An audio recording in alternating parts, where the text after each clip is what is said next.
Bienvenidos a Eugenio Maslowski en positivo.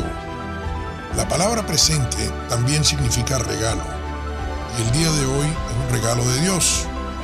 Te invito a que hoy hagas algo diferente. Vive el presente. Buenas tardes. Hoy tengo nuevamente el honor de estar con un gran amigo, pero además de ser un gran amigo, es una persona con una vivencia, una historia realmente fascinante. Raúl ha sido un individuo que ha trabajado en grandes proyectos como abogado. Raúl ha sido alcalde de Coral Gables en un par de ocasiones. No, en 6 ocasiones. 6 ocasiones. Raúl es un hombre de familia y todavía hoy en día sigue sumamente metido en proyectos, siempre en apoyo de la familia, de la ciudad y de su profesión. Raúl, buenas tardes. Buenas tardes, amigo. Realmente te agradezco que nos des la oportunidad de estar aquí conversando contigo en tu casa. Estamos en Coral Gables, es la casa donde Raúl y Francia tienen su hogar. Y bueno, vamos a empezar nuestra conversación de esta tarde haciéndole una pregunta sobre bendiciones disfrazadas. Y creo que una de las primeras bendiciones disfrazadas de las que podemos hablar es cómo tú conociste a Francia. Es una bendición muy disfrazada. Yo era chairman de una compañía subsidiaria de una compañía española de seguros en Miami y teníamos una filial en Venezuela, una filial muy grande, nos daba mucho negocio.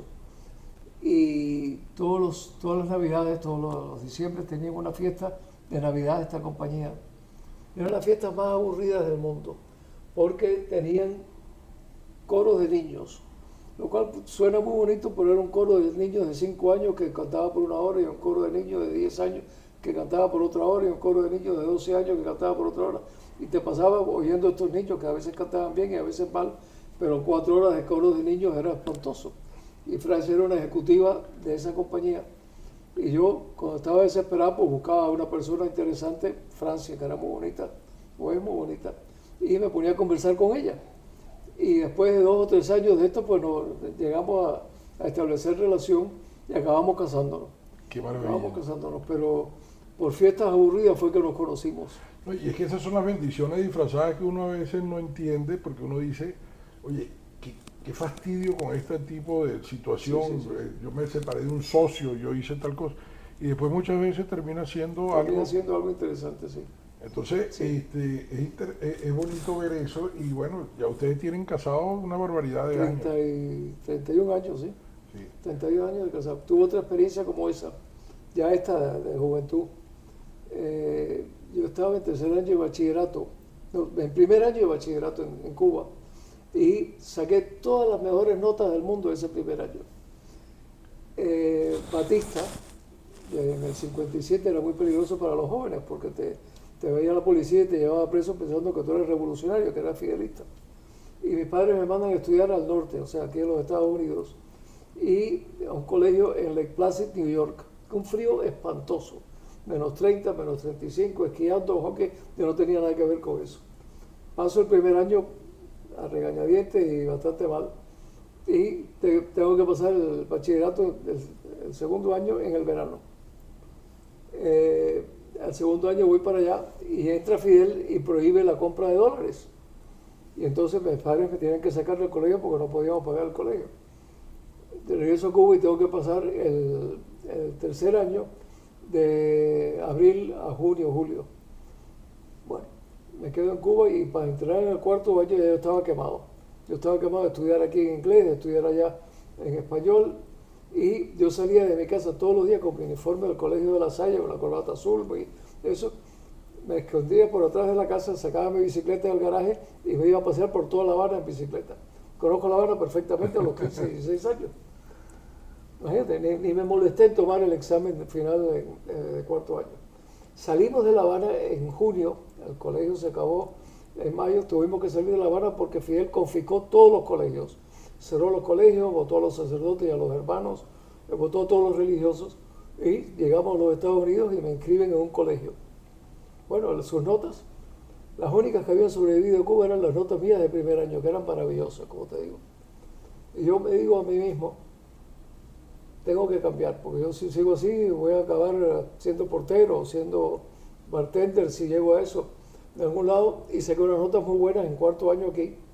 Y entonces me dieron becas para universidades, acabé en Harvard, acabé de eso, pero esa mala experiencia me hizo cambiar mi manera de ver la vida. No, y lo que tú dices de la experiencia de Cuba es bien interesante porque la gente ahorita empieza a recordar momentos de Cuba, pero hubo una historia muy simpática, por ejemplo, con Fidel y con Juan Pablo II, Sí, donde Fidel trata de evitar a toda costa de seguir con la Iglesia Católica en cualquier actividad. sí, cerrando iglesia y los colegios los acabó. Juan Pablo le dice que a Fidel que, mira, vamos a ver cómo hacemos, pero la gente quiere celebrar Navidad. Sí, sí. Entonces Fidel Porque no permite, existía, sí. Fidel permite el primer año hacer Navidad. Cuando ve toda la felicidad de la gente y todo esto, Juan Pablo le dice, al año siguiente le dice, mire comandante, vamos a poner la Navidad como un evento permanente. Y Fidel le contesta, mire, este es un país democrático, entonces yo voy a consultar con las diferentes personas a ver cuán cierto es que la gente quiere que celebremos Navidad.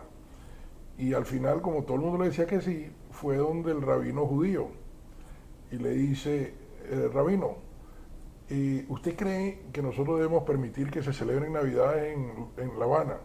Y el rabino le contestó, ¿por qué me voy a negar yo a que se celebre el cumpleaños de un niño judío? Qué gracioso. Sí, sí, buenísimo. Entonces, Buenísimo. o sea, yo pienso que al final todas estas cosas son bendiciones disfrazadas. Pues el cubano salió de Cuba porque el que era padre de niños cerraron los colegios. Bueno, es que recuerdo cuando hicieron inclusive el plan de Peter Pan. De Peter Pan, sí, sí. Que le iban a quitar la patria potestad a los padres de los hijos y salieron 100.000 o no sé cuántos niños. 14.000 niños. Sí. Fueron 14.000 niños, de los 14.000, cuales... pero lo que yo pensaba, sí. Pero 14.000 niños que salieron sin padres. Sin padres. Pero después hubo, o sea, mucha gente que salió ya, o sea, los 100.000 Sí. los 100.000 son entre todas las demás familias. En la familia. Y en Cuba han salido 3 millones de personas, imagínate. Así es. Sí. Entonces, y es lo que ha hecho Miami, lo que es Miami, porque Miami en el año 60 yo me acuerdo que la ciudad cerraba en el mes de abril porque los norteños que venían se iban y se abría otra vez en octubre cuando venían los snowbirds para acá. Sí, los snowbirds para acá. Bueno, tú sabes que Florida es bien interesante en ese sentido porque, por ejemplo, yo ahorita que vivo en Jacksonville, Jacksonville fue la capital del cine Sí. durante los inviernos, porque todos los estudios bajaban en el tren de Flagler hasta Jacksonville a seguir grabando. Entonces hay cosas que la gente ya se olvidó. Y en ese momento también era la capital de la industria del seguro, de banca, con el Barnett Bank y otros bancos. Era la gran ciudad de la Florida. Correcto. Orlando no existía casi y Miami tenía 15, 20.000 personas en aquella época. Entonces ya tú te haces abogado es aquí en Estados Unidos. Yo me hago abogado aquí, me gradué en el 68, hace 55 años, imagínate. Y voy a mi fiesta, celebración del aniversario de los 55 años ahora, la semana que viene en Harvard. Oye, qué lindo. Sí. Mi hijo también estudió en Harvard, ¿Ah, sí? pero él hizo el MBA. En el PA, claro. Okay, pero y tú estuviste en la época, o sea, tú no coincidiste con Obama, pero No, yo fui con Lyndon Johnson. con Lyndon Johnson. Con Lyndon Johnson en el 68 me gradué y ahí sí había disciplina, que ya después en el 69 y 70 empezaron o sea, nosotros teníamos un examen a fin de año, que imagínate, tú llegabas al examen después de haber estudiado todo el año sin saber de qué se trataba. Y había clases los sábados a las 8 de la mañana, y eso ya después lo quitaron, ese año lo quitaron. ¿Y cómo fue tu experiencia? ¿Por qué entraste a estudiar Derecho y no Ingeniería o no Medicina? Amigo, porque yo desde que tenía 2 años yo quería ser abogado. ¿Sí? Una cosa rarísima. Mi padre era abogado, mi abuelo era abogado, bisabuelo, tatarabuelo, y yo quería ser abogado. Yo con mi hijo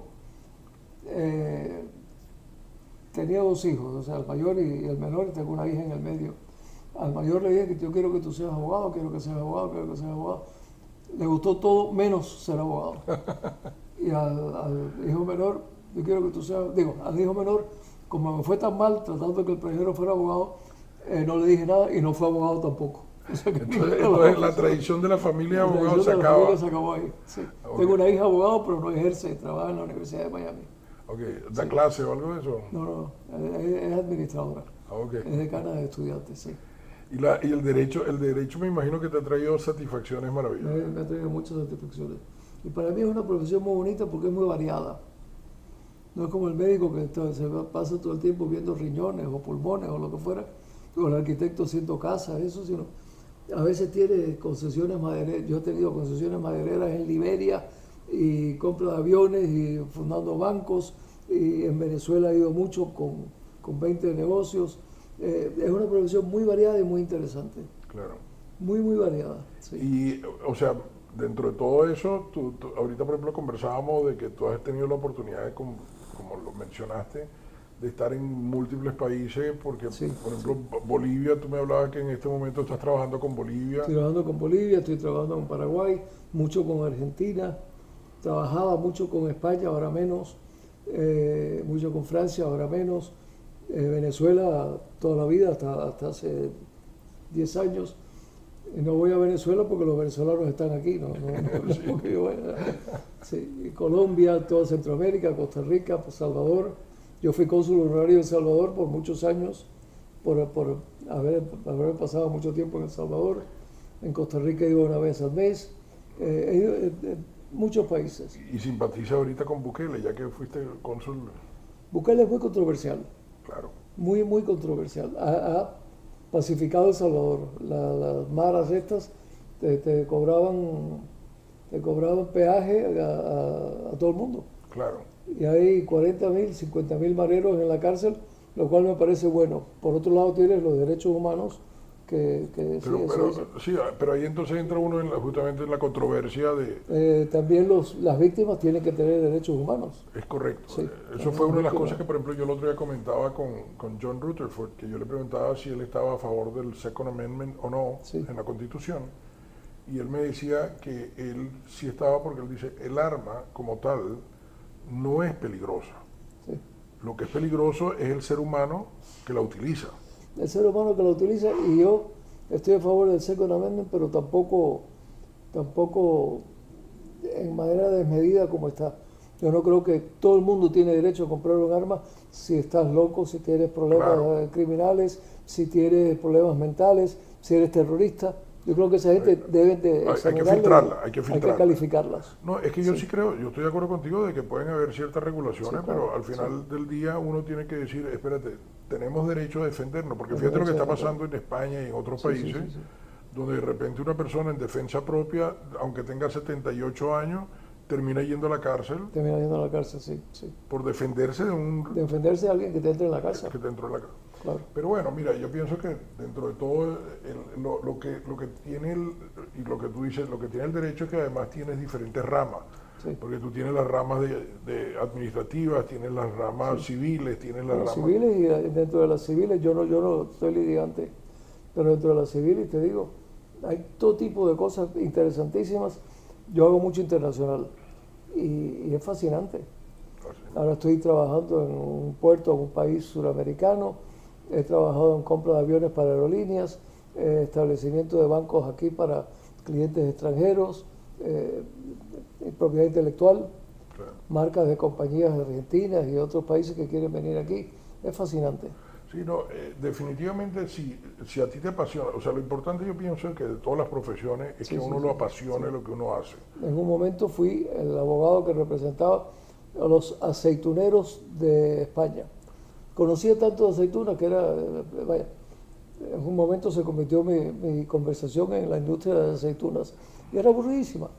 A nadie le interesaba saber. Pero sin embargo, fíjate, el otro día lo conversábamos, por ejemplo, con Felipe Pérez, que es el chef de jamón ibérico Pata Negra, y él me comentaba de que, por ejemplo, en España estábamos comentando el tema de las aceitunas y cómo se llevaban las aceitunas, y lo mismo pasaba con los vinos. Sí. Los vinos se los llevaban para Francia del Priorato, y las aceitunas se las llevaban para Italia para crear el Sí. aceite de No, y oliva. el aceite de oliva italiano, el 90% era español.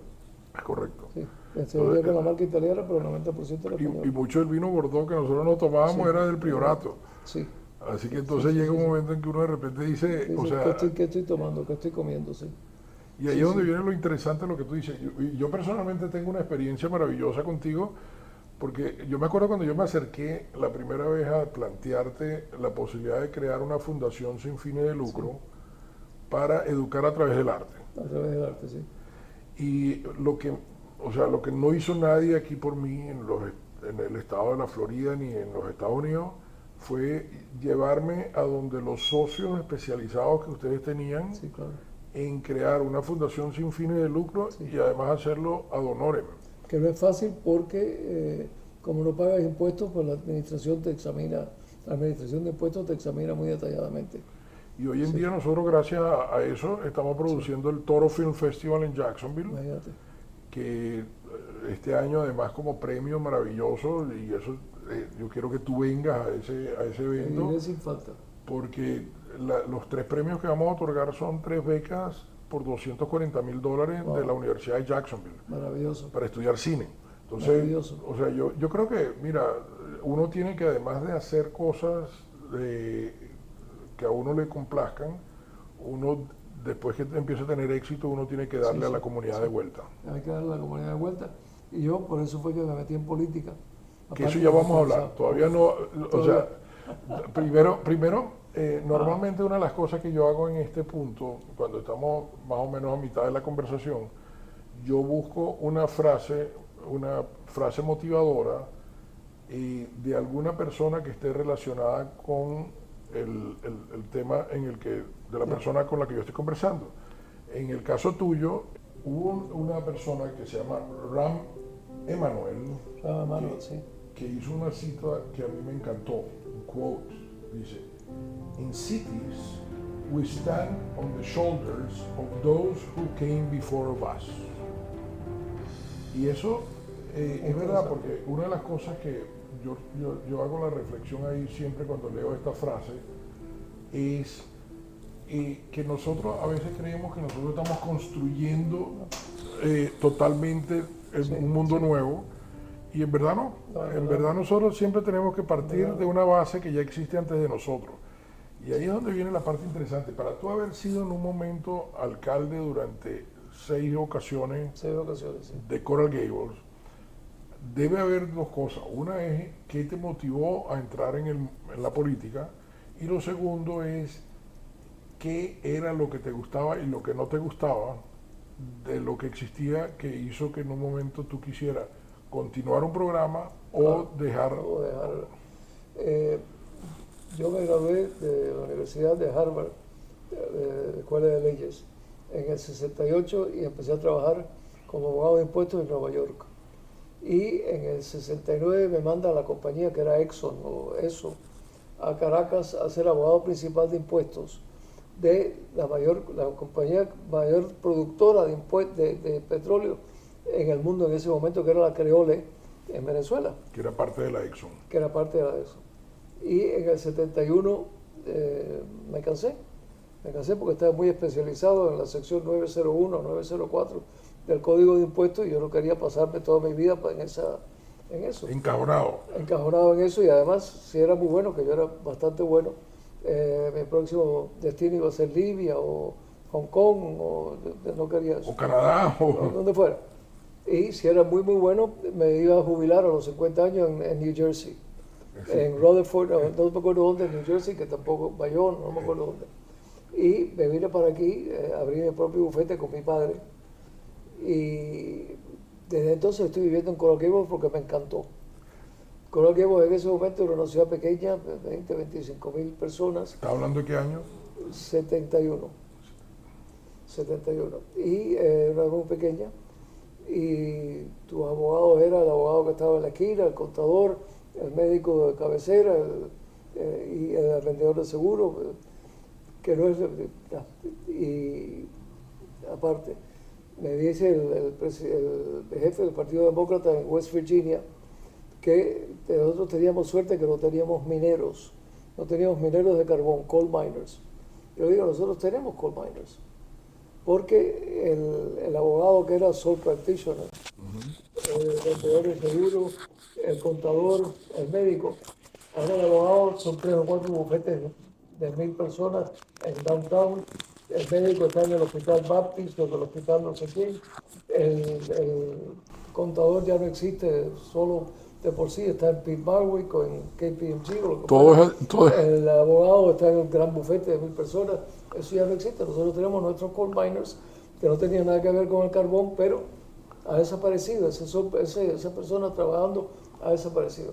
Pero bueno, era un Coral Gables distinto.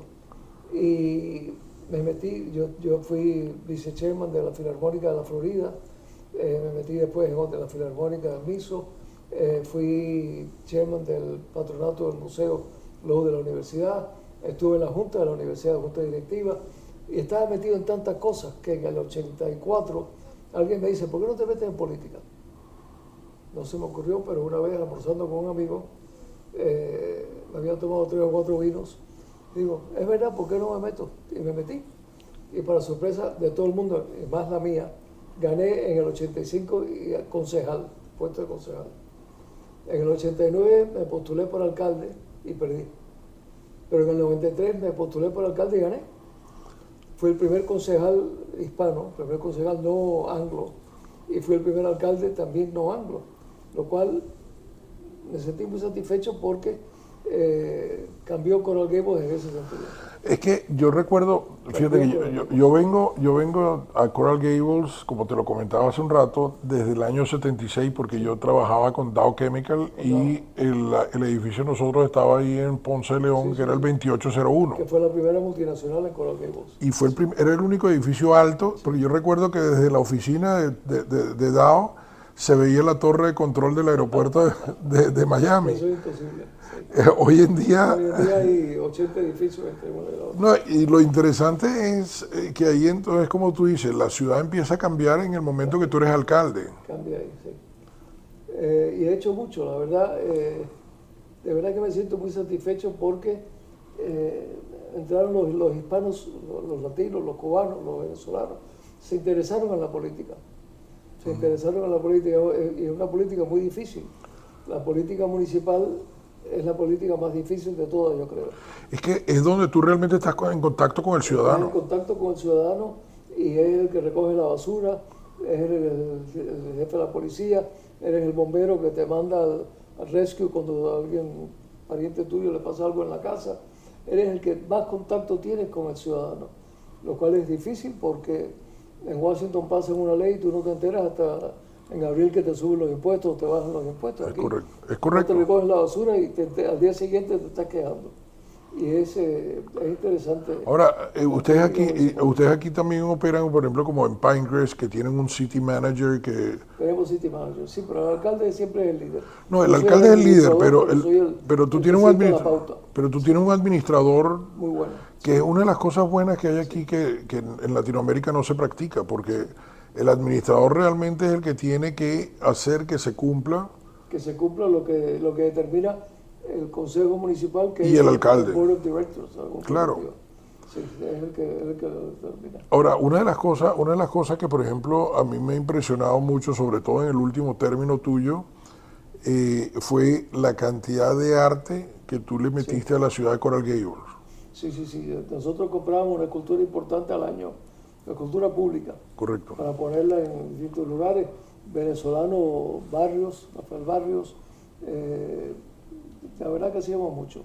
Bueno, yo recuerdo, por ejemplo, que, el caso de Rafael Barrios es bien interesante porque Rafael es además un artista que se consagró, yo creo, a partir del momento que exhibió las obras gigantes en Nueva York, en Park Avenue. Sí, en Park Avenue, sí.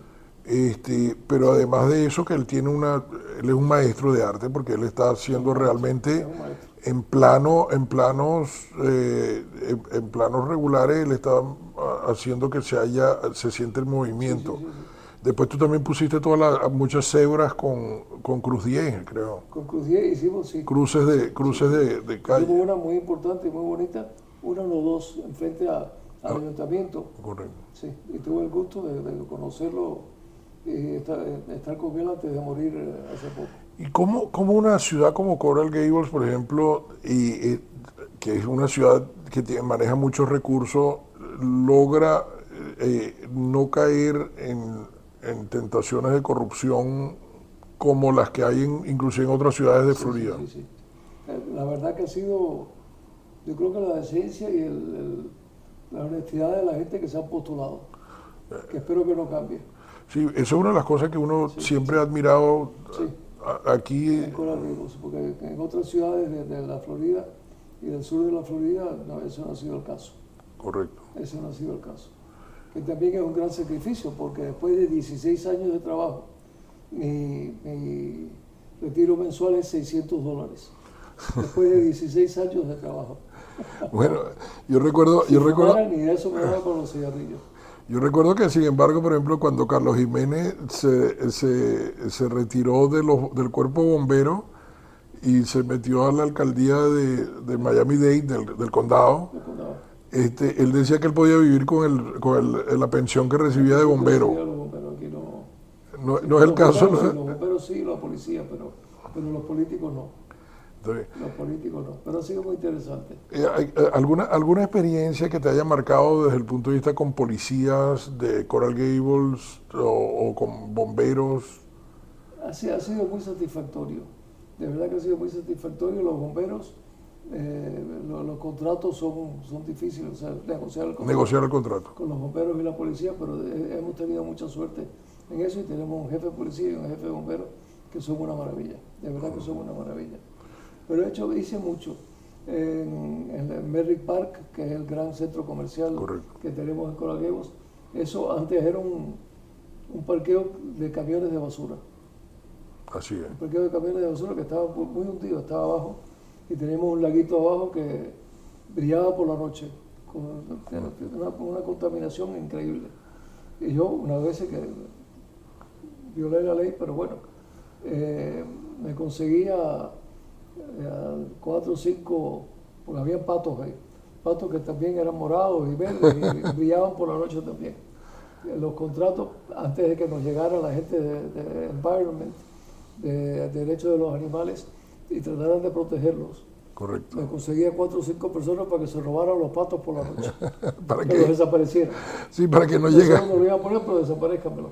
Y los desaparecieron. ¡Ay, se fueron los patos! ¡Ay, qué bueno! Tú sabes que eso es como la anécdota que yo recuerdo, me contó una vez alguien de Rómulo Betancourt cuando estaba en Venezuela el presidente, que mandó a un grupo de militares a entrenarse en Panamá con los boinas verdes, ¿no? Sí. Y una de las cosas que cuando ellos empezaron a regresar y que iban contra la guerrilla que mandaba Fidel para Venezuela, Rómulo le dice a los militares: yo les voy a decir algo, yo no quiero que ustedes me maten a ningún guerrillero, pero eso sí, yo no quiero ningún guerrillero preso. Muy bien, no quiero ningún guerrillero preso, muy bien. Bueno, ha sido muy satisfactorio. Y ya entonces, para concluir, yo creo que una de las cosas que me imagino que la profesión tuya ha sido tan satisfactoria que ahora regresaste otra vez a trabajar como abogado. Regresé otra vez a trabajar como abogado y he tenido mucho éxito. La verdad que me han votado de abogado 2 veces. La primera, hubo un gran escándalo en República Dominicana con un banco, Baninter, donde los dueños se robaron hasta las bisagras. Y nos contrataron para hacer una auditoría fiscal, una auditoría. Y la segunda parte del contrato era yo buscar dónde estaba ese dinero robado. Me pongo a trabajar y yo con gran orgullo me presento al Banco Central, le digo: he encontrado dinero en Mónaco, una cuenta de $5 millones. Me votaron, porque había encontrado dinero. Es que habías cometido la falta de encontrarlo. Sí. Y la otra vez fue, te dije de las aceitunas, yo representé una compañía que se llama Carbonell y Compañía de Córdoba, que es la casa del aceite. Sí, ¿el aceite qué? Y tenían una planta en Sunnyvale, que es, ¿cómo se llama? El lugar de tecnología. Al lado estaba Google, al lado estaba Memorex, al lado estaba no sé qué. Y nosotros teníamos una planta de empacar aceitunas y cerezas en el medio de todo esto. Y digo: señores, están perdiendo el tiempo. nosotros vendemos esto y ganamos más de lo que ganamos en 20 años por el terreno, porque Claro. Vendría alguno de estos grandes tecnológicos. Y lo vendimos. Pero los españoles, en esa época, ahora, que les encantaba el real estate, me acusaron de haber vendido el real estate. Señores, han ganado más de lo que ganarían en 20 años juntos por haber vendido esto. No, eso no. Pero eso no era lo que te correspondía. Eso no me correspondía. Es impresionante. Pero bueno, impresionante. y creo que tú también fuiste aquí presidente de un banco de Banesco. Chairman de varios bancos, sí. Ah, ok. Sí. Chairman. Que fue muy satisfactorio. Pero bueno, la verdad es que yo creo que tú has tenido una vida de bendiciones, de bendiciones escondidas muy saticfactoria. Muy satisfactorio. Tengo 15 nietos, lo cual es una maravilla. Esa es la bendición más grande que uno tiene. Más grande. Yo le digo los mariachis, porque cuando llegan los mariachis a una fiesta todo el mundo se pone contento. Pero la cuarta canción está loco porque se vayan. Cuando llegan los nietos yo estoy contentísimo, pero llega un momento en que agotan. Raúl, gracias, de verdad que te doy las gracias por esta oportunidad que me has dado de poder conversar contigo. Un buen amigo y encantado yo. Y la verdad es que yo pienso que tú tienes tantas historias tan sabrosas que vale la pena compartirlas. Encantado, de verdad. Un abrazo. Y muchas gracias a ti. Espero que hayas disfrutado del episodio de hoy y si ese es el caso, te invito a que revises todas las frases positivas de capítulos anteriores en la página web Eugenio Maslowski en Positivo. Suscríbete y déjame un mensaje con los temas que te gustaría que discutiéramos en futuros podcasts. Gracias y hasta la próxima.